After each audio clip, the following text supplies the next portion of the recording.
So, ayan guys, may nasagap lang din akong balita dito sa issue ng movie ng Kim Pao.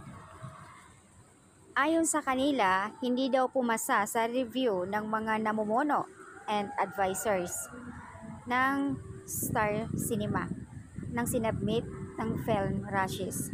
May ipinagbago raw sa script kaya ito ang dahilan kung bakit hindi matuloy.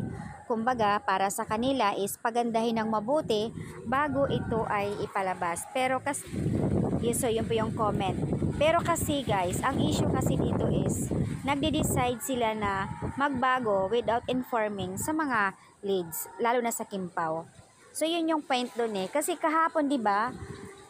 Parang nagulat na lang si Pao kaya nag-post. And then si Kimi, hindi talaga totally alam kaya nag-promote pa siya. So kanina sa may di makikita, sa IG story ni Kim, promote lang niya yung sa Julie's. One day to go, pupunta siya ng Davao. So yun po yung update ni Kimi kanina. So far wala pa silang update kasi tahimik pa Sa ngayon, ayon sa karamihan, inaantay pa yung sagot nga ng Star Cinema kung anong posibleng mangyayari at ayon naman din sa iba na tahimik lang muna baka may pagbabago, so pinag-aaralan pa nila na kung matuloy o hindi.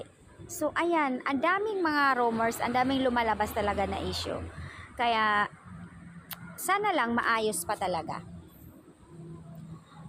Ang tanong nga dito, kaninong negligence ba yan na dapat yun managot? Sus, may umabot na nga sa 18 days ang shoot nila.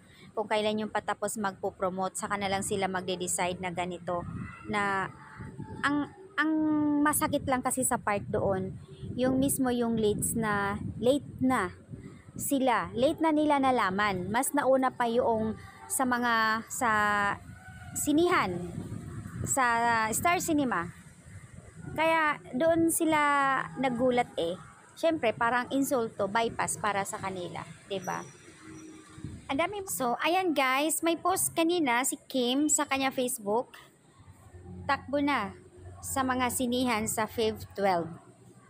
Hoy, ano ba talaga 'to? Sana totoo na ito. Ano ba talaga? Post ni Kim yan sa kanyang Facebook. Na kung saan andoon yung post nilang dalawa ni Pao na naka-jogging sila. Takbo na sa mga sinihan sa Feb 12. Wala din something emoji or ano, kung pang-asar ba ito o totoo ba, ano ba talaga. Guys, abang-abang na lang natin kung ano talaga. Total malayo pa naman ang Feb 12. Naunahan lang talaga siguro lang ng overreaction or something kasi nga 'di ba? Until now kasi wala pang statement So baka pinag-aaralan pa or pinag-iisipan pa na magbago. Wala si Paulo sa nag-renew kahapon, kumakailan lang si Catherine at iba pang mga artista. Hindi kasama si Paulo sa pag-sign ng contract. Kung matatandaan din po na nagbitaw na si Pao sa kanyang manager. So tapos na nga ang kontrata sa ABS, so hindi pa nag-sign si Pao sa contract doon sa ABS-CBN. So parang naghahalo din yung mga issue na baka raw yun ang dahilan, pero hindi yun guys. Hindi yun ang dahilan si Paulo.